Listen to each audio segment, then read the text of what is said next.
that office before you. I'm finishing up my last week now, as a matter of fact, so I know it can be a bit overwhelming, but I'm here to tell you there's nothing to worry about, and you'll do fine. So let's just focus on getting you through your first week, okay? Let's see. First, there's an introductory greeting from the company that I'm supposed to read. It's kind of a legal thing, you know. Welcome to Freddy Fazbear's Pizza, a magical place for kids and grown-ups alike, where fantasy and fun come to life. Fazbear Entertainment is not responsible for damage to property or person. Upon discovering that damage or death has occurred, a missing person report will be filed within 90 days or as soon as property and premises have been thoroughly cleaned and bleached and the carpets have been replaced. Blah, blah, blah. Now, that might sound bad, I know, but there's really nothing to worry about. The animatronic characters here do get a bit quirky at night, but do I blame them? No. If I were forced to sing those same stupid songs for 20 years and I never got a bath, I'd probably be a bit irritable at night too. So remember, these characters hold a special place in the hearts of children and we need to show them a little respect, right? Okay. So just be aware, the characters do tend to wander a bit. They're left in some kind of free roaming mode at night. Something about their servos locking up if they get turned off for too long. They used to be allowed to walk around during the day too, but then there was the bite of 87. Yeah, it's amazing that the human body can live without the frontal lobe, you know? Now, concerning your safety, the only real risk to you as a night watchman here, if any, is the fact that these characters, if they happen to see you after hours, probably won't recognize you as a person. They'll most likely see you as a metal endoskeleton without its costume on. Now, since that's against the rules here at Freddy Fazbear's Pizza, they'll probably try to forcefully stuff you inside a Freddy Fazbear suit. Now, that wouldn't be so bad if the suits themselves weren't filled with cross beams, wires, and animatronic devices, especially around the facial area. So you can imagine how having your head forcefully pressed inside one of those could cause a bit of discomfort and death. The only parts of you that would likely see the light of day again would be your eyeballs and teeth that pop out the front of the mask.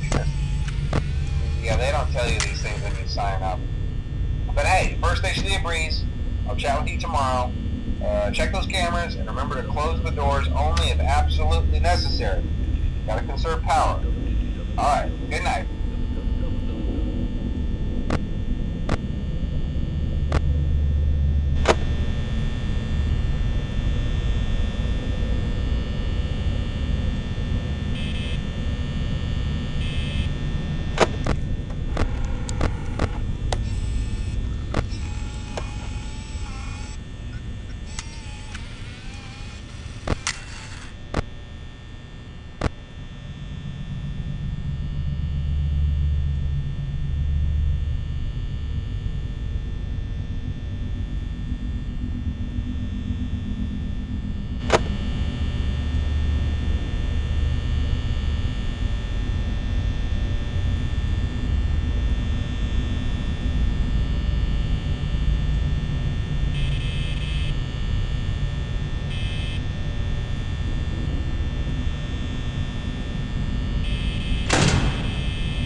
talk quite as long this time since Freddy and his friends tend to become more active as the week progresses.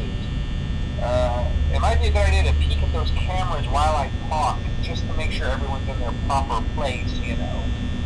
Interestingly enough, Freddy himself doesn't come off stage very often.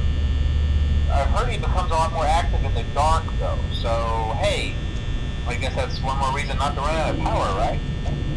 I also want to emphasize the importance of using your door lights. There are blind spots in your camera views, and those blind spots happen to be right outside your doors. So if you can't find something or someone on your cameras, be sure to check the door light. You might only have a few seconds to react. Not that you would be in any danger, of course. I'm not implying that. Also, check on the curtain in Pirate Cove from time to time. The character in there seems unique in that he becomes more active if the cameras remain off for long periods of time. I guess he doesn't like being watched. I don't know. Anyway, I'm sure you have everything under control. Talk to you soon.